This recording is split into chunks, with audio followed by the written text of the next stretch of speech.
Hello, you beautiful souls. This is the Mystic Visionary, and I'm here to pick my word of the week. If you don't know what that's about, go back to episode 1 or check the link in the show notes. I'm opening my box, and my eyes are closed, and all the little slips of paper are inside my little magical box from Ireland. Ooh, something fell out. That must be the one I'm supposed to read today. And it is adventure. Adventure. All right. I like adventure. Adventure is a great word.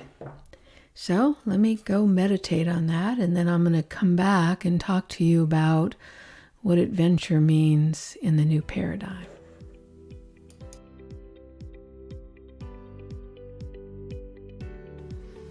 Okay, now I'm back. That was a good meditation. And I got lots of information, I think, about what adventure means. Mostly we think about, I think about adventure just out exploring and experiencing things that are new. And that's basically what it is, just enjoying your life and going out and experiencing things. I think in the old paradigm, we have been taught that adventure is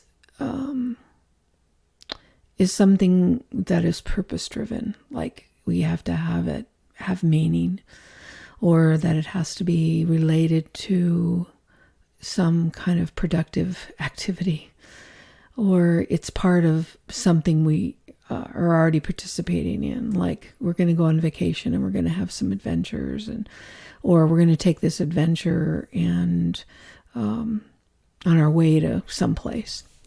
And I think that in the new paradigm, we have to look at adventure in a different way. Adventure for adventure's sake. One of the things I've realized recently that I've been practicing is trying to put myself in alignment with my higher self, or my divinity, or that essence of God essence. And it's like, what can I do to bring me closer into alignment with that inner knowing, that understanding, that authentic feeling of who I am. And I realized that it's something that one of my spiritual teachers, Amrit Desai, taught years ago. It has to do with just a simple fact. I like it, I don't like it. When you are in a place of I like it, you get this kind of vibration and frequency and feeling inside of you that feels good. And when he talked about it, he talked about if we have too much we like it or too much we don't like it, then we're attached to it. And that attachment brings us suffering. And I understand that. But I also know that the world that we live in is this three-dimensional world that has polarities, has these two sides, this up and down and right and wrong and black and white, and the polarity frequency. It's here to help us evaluate what feels good and what doesn't feel good. It's like we can determine what we like by understanding what we don't like. And I think that that's part of what adventure is. Adventure is exploring and determining what it is that feels good, what it is that you like. And it's about freedom. It's about going off and exploring, or going off and taking a course or a road, or trying something new that you haven't done before. That's the adventurous part of it. And it's not something you save for special occasions either. It's something that you do, you can do it every day. It's like adventure is something is not out of the ordinary. It's making the ordinary more interesting.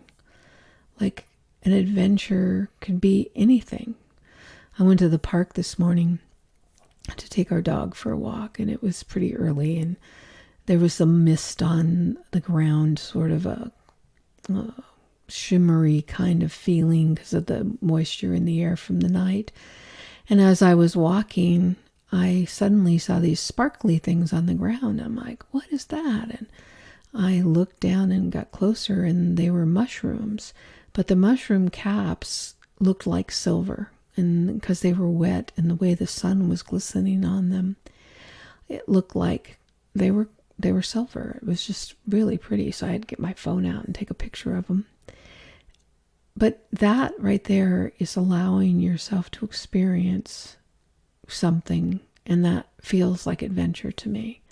Taking a walk and opening my eyes to see things that I would normally just look beyond, or look at, oh, I'm just going to go for a walk to walk the dog, and I've got all this stuff to do at home, so I hope the dog does its business quickly so I can get home and do this work. It's about being present and putting yourself in adventure mode. Adventure is something that is a state of mind, and it's an opening up to connecting what feels good to you. What is it that makes you feel adventurous? What is it that makes you feel, when you're feeling adventurous, what does that feel like? It's different for everybody. But the thing is, we have to allow ourselves to do that. And like I said, it's not a special occasion activity. It's something you can do every day. How do you bring more adventure into your life? By bringing more attention to what it is that brings you joy, what it is that feels like fun, what it is that feels exciting and new. So we get so bogged down in this old paradigm of our habits and our routines that we forget that we can change that at any time. We can change it at any second. Life doesn't have to be about your have-to list, or this has to be purpose-driven, or I have to feel like I'm being productive. That is just a bunch of conditioning and programming that was put on to us, and somehow we've forgotten to let go of. That's what adventure is. Adventure is releasing all that and allowing yourself time and space to open up to what excites you. We went to the coast recently. We went to the Oregon coast on an intentional adventure because we have been busy doing some remodeling. So we thought we need to go take an adventure. So we went, and we've been to the coast many times, but we decided to take a different route. Let's go down a road we've never gone before. So we did that, and it was a back road. It was windy. It took way longer than the short route. But see, that's part of the adventure. It's like you don't have to do it the same way you've always done it. You don't have to be like connected to this clock of I have to go the fastest route or the easiest route or, whatever.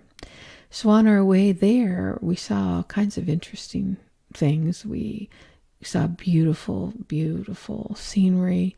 And interestingly enough, Larry used to own a lumber company, a lumber yard, and he used to order lumber from a company in Oregon. And as we were driving down this little windy road out towards the coast, here was that lumber company, big, huge building. And he's like, wow, I used to order lumber from them back in the 80s. And I knew it came from Oregon, but I didn't know where. So it was kind of an interesting full circle moment for him. But because we took that route, we got to see that. He got to go, have that memory, whatever. Well, then when we got to the beach, we went to the beach intentionally to go to this thing called Circles in the Sand, where they get together during low tides, a bunch of volunteers, and they make these amazing mandalas in the sand. And then the tide comes in and washes them away. And they do it during low tide a couple of times, maybe 3 times a month. So we planned it around that, so we could go be there the first day when they just finished, and then spend the night and be there for the next day. And in the past, we've volunteered and, helped do the mandalas, which was kind of fun. But this time we just wanted to experience them.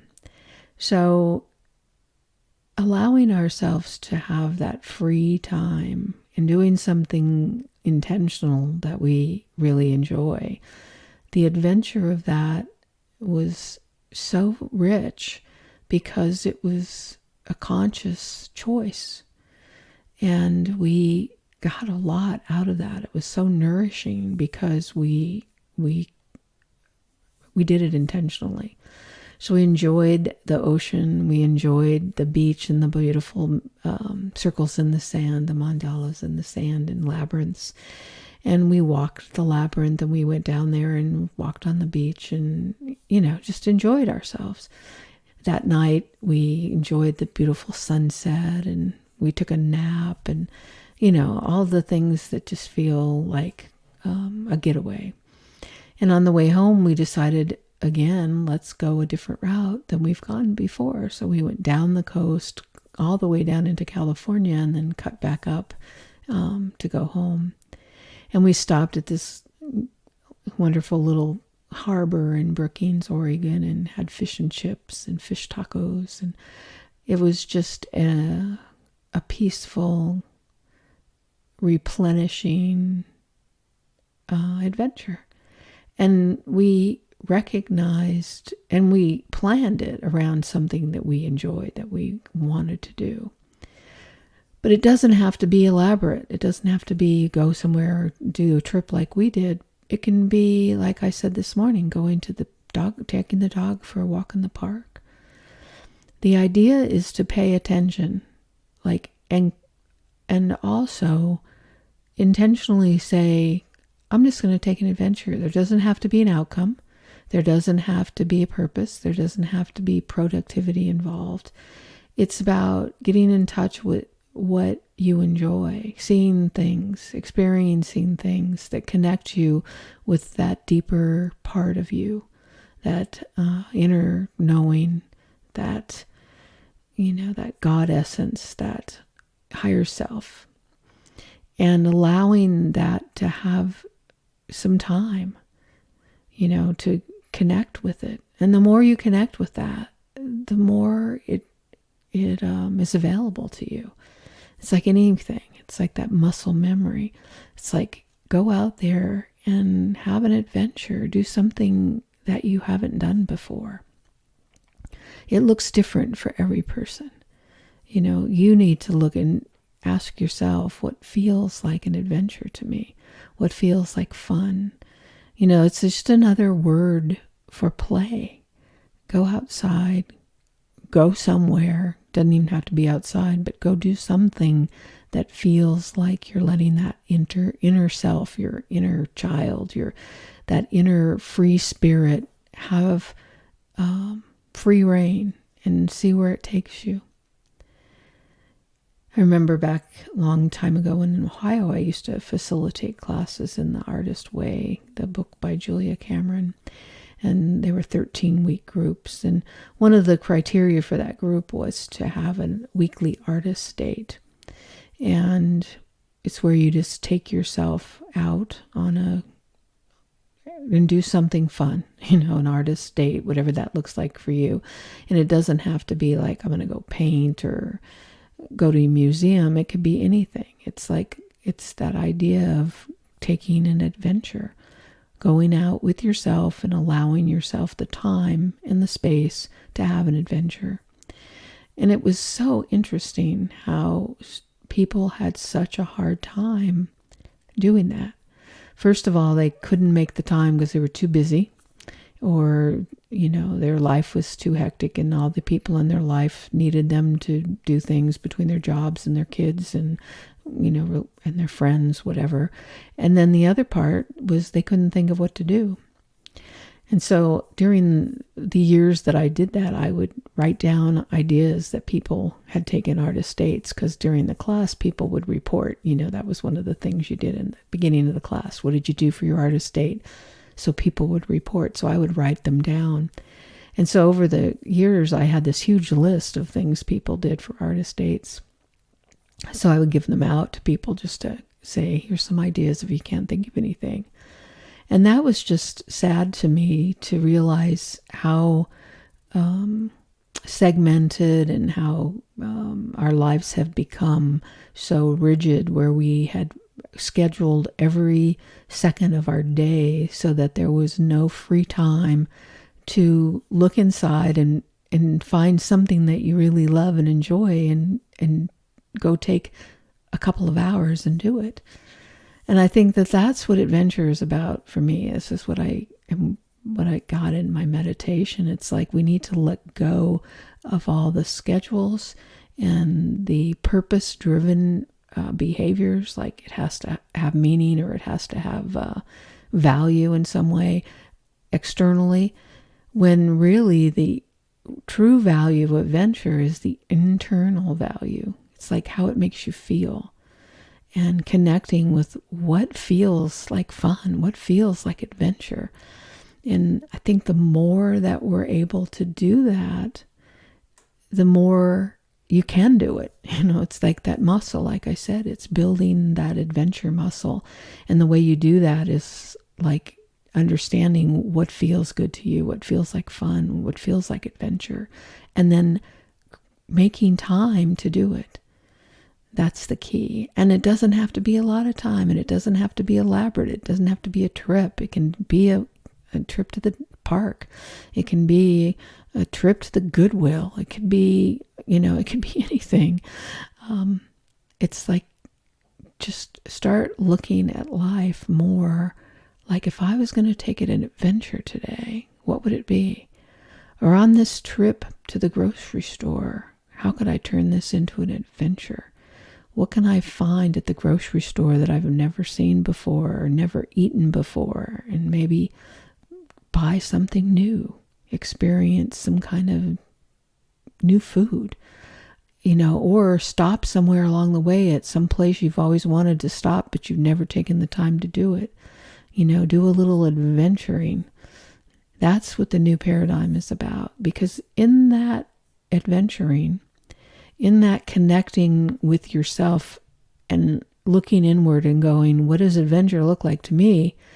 That is raising your vibration and your frequency. That is you connecting with this interior part of you that is the key to everything. We have been so externally focused and so externally captured by the media and social media and all the crazy stuff that's going on in the world, that we are so focused outwardly that we forget to connect inward. And that's what the new paradigm really is about. It's like connecting inward and connecting to your heart. And part of the way you learn how to do that is to find out what adventure feels like to you. What does an adventure look like? Think about that today. Think about, what could I do today that would feel like an adventure? What could I do today that would be fun and frivolous and spontaneous? And do something. It can be really small. But that's part of what has to happen, is that looking within and doing something that ignites something within you that brings you closer in touch with that authentic nature, your authentic self, that heart-centered person that you are, the truth of your being. We all have it. It's all in there. We just need to get reacquainted with it and to get in touch with it. And fun and pleasure is the way to do it. It goes back to Amrit Desai. I like it, I don't like it.